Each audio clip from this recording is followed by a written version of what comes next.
Hey, what's up, everybody? BDL44 coming at you with another video. All right, so the score is 67-54 at the half in Indiana. The Lakers down, as you can see there. If you watch my pregame video, to be honest with you, this is one of the ones where I was really right through two quarters about a lot of that said down there. High assists. It's a high assist night. Tyrese Halliburton has 6. Their team has, I think, 19 at the half. Aaron Naismith. Remember I said I thought he would have a big game since he's come back from injury, been back for a while, all that good stuff. 4 out of 5 threes at the half. Remember I said Miles Turner would be shooting threes. Don't leave him back there because if he's trailing, he's going to hit threes. 2 out of 4. Like, these are things, I mean, it's like the Pacers, if you did your homework on the Pacers, all of this should have been anticipated. This is why I was able to be so right. It's not because I did anything other than watch a couple of highlights and look at the stats of their last couple of games. It's really that simple, man. The Lakers trying to work Patrick Beverley back into the lineup. And just like I said, it doesn't matter how well he's playing. And he's playing well. Bunch of assists. I think he got like 4 or 5 assists. He's making a point to do good things. But it don't matter how well he's playing. It's about what happens around him. So what you have tonight is a hodgepodge of our coach being driven by trying to play people minutes. And as a result, the rotations look as they always do when he's focused on trying to make sure people get minutes as opposed to focusing on things that schematically work for the team. So we started the game at a schematic disadvantage because he wants to work Rui Hachimura into the starting lineup. Rui Hachimura can help us in certain ways, but he doesn't know the team well enough because it's his first real week with the team, and we started on a road trip with no practice time. So how could he possibly get acclimated? You know, to throw him out there and tell him he doesn't have to defer to anybody. When we literally have Anthony Davis trying to come back from injury, who we need everyone to defer to so we can get the ball, beginning of the ball in the second half. Unless we've forgotten about that very important tendency that tends to help us win games when we lean on Anthony Davis the way that we need to. So these are the type of things where it's like I just know that the Lakers' focus is on other things other than being competitive. They're driven by other stuff because if they were driven by being competitive, then you would see different things on the floor. It's that simple. They're not driven by being competitive. They're driven by trying to make sure that their politics and everything that works behind the scenes makes sense for what it is they're doing. You know, and so that's it. That's what you're seeing down there. As a result, you're getting out schemed. You see people on the floor for the other team that make sense. You see lineups that look good. You see players that can play with one another and help one another, and as a result, they beat the team that doesn't have all that on the floor. And so it's very much that simple. You know, the Lakers are choosing to do things that on paper tell you they're going to be at a disadvantage. So when it plays out that way, this is what you see. Ain't deeper than that. And then what you see also is players in a game like this where you're on the road in Indiana, you kind of just not really playing all that well. You just kind of don't really feel up for this game. Anthony Davis shot ain't really falling. It's kind of a little iffy. Bron is kind of, going back and forth. Russell Westbrook is jacking up however he feels. Lonnie Walker's playing bad as usual on the defensive side. He's trying to work back from injury, and coach has him down there next to 2 guards. And it's like Patrick must play. Schroeder must play. These are like the golden rules. Regardless of whether we're winning or losing, Schroeder has to be on the floor doing what he does, and Patrick must be on the floor as well.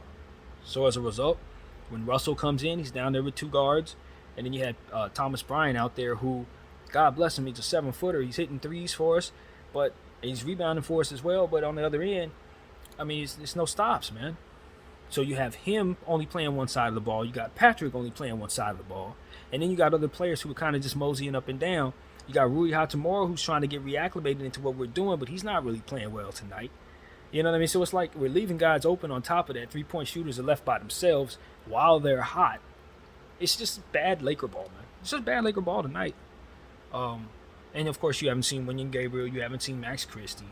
These type of things are going to cater you losing. As we always talk about, you want to replace Rui Hachimura with Wenyen Gabriel, but Rui Hachimura don't do the things that Wenyen does for you. You still need those things. And it's like they're driven by the idea that because they've traded for Rui Hachimura, now it's incumbent upon them to turn him into some type of third superstar or something. And it's like, no, that's not real. That's what's in your head. You're trying to show us something that's going to result in you losing. That's not who he is. It's not what you need him to be. And most importantly, who you're pulling off the floor does things you need him to do for you.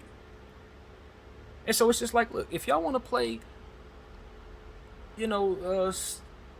hypothetical ball, which is what basically they're doing, it's like, well, more or less, because we've done this, he must get these minutes because we've done this. It's like, if you're going to do that, you're going to lose. There ain't nothing to talk about. You're going to sell that to your fans, and they're going to be disappointed because they're not going to win. Basketball needs to be played on the floor. It can't be played on the cap book. In the cap book, it's like, okay, well, we've paid Patrick Beverley, so we must put him here, and then we have Dennis Schroeder, who must get his minutes, and of course Russell Westbrook must get his minutes. It's like that crap, that garbage, is going to lead to you losing basketball games. And that is exactly what the Lakers are driven by. That loser trash. So that's what it is, man. That's why they suck. It's exactly why your team sucks, because all year long they've been doing that. And they're losing to a team that embarrassed them on their home floor at the buzzer when they had a 17-point lead, and still didn't put themselves in a position to beat this team because they're not driven by being competitive. That's what I'm saying.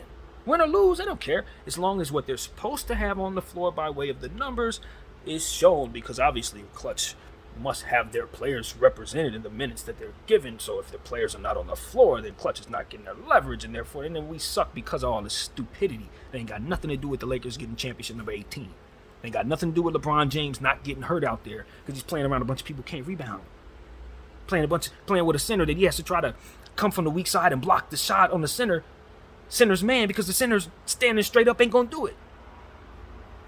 Because of all of Thomas Bryant's 7'1" frame ain't gonna do nothing at all to stop the person who's trying to score on him. So LeBron gotta come out of nowhere. These are things that happen because Patrick must be on the floor, because Schroeder must be on the floor. Yeah, that's exactly what you're seeing. So as a frustrated fan, I can say we may come back. Like I said, certain players are playing okay. Patrick Beverley's playing great. As far as I can tell, he's one of the better players down there. But because of his piece and how the great Darvin Ham uses it, he just gonna suck, man. He's just gonna be out there running around with players that don't fit, that don't help each other on the defensive end, only play one side. It looks bad on paper. All you got to do is just look at the stats, and it'll tell you what it's going to look like against the stats of the people on the floor. Just look at the paper. It's going to tell you you're going to be down by 8. This ain't no unprecedented stuff. This is exactly what's supposed to happen when you do what it is we're doing. This is why I say we're choosing to do stuff that brings about the result of losing. Losing on purpose. It's the only way you can equate it. There's nothing else to say about it. Doing it on purpose, and they're taking your money, friends. So keep on enjoying it. I'm going to root for my team. Maybe they can come back and win. We got great players. But at the end of the day, they're at a disadvantage because of things that our organization is choosing to do that put them in that disadvantaged position. My name is BDF44. I thank you all for watching. I'm out.